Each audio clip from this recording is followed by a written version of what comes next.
We're going to talk about some of the basic building blocks of object orientation, and those are the object and the class. So let's start by defining what an object is.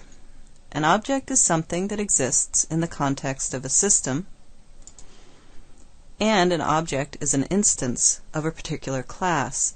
So in our illustration here we have a system that's an aquarium, and within that aquarium we have a class called goldfish, and within that class of goldfish we have individual instances of particular fish. So those are our objects. So as you just saw, a class is a category into which objects can be organized.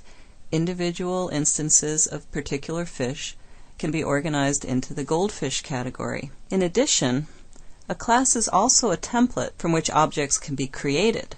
So you can think of a class as a cookie cutter or a rubber stamp. Once you've defined a class, you can use it to create brand new objects.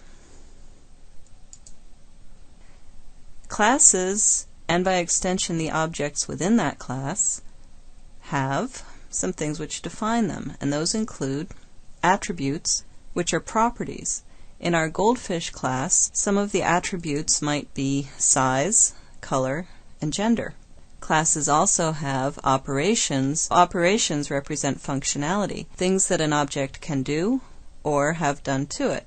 So with the goldfish class, the operations might be swim, eat, or be eaten.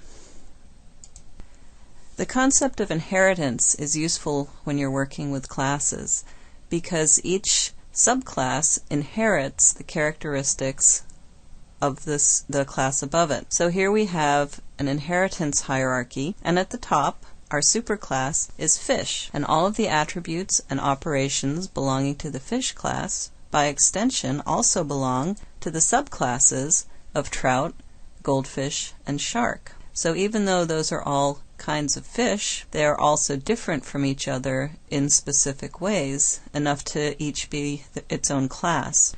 And then within the goldfish class, we have the individual objects. Particular fish swimming in an aquarium, we'll call them Goldie, Bubbles, and Killer. And those fish share all of the attributes and operations that are common and particular to goldfish.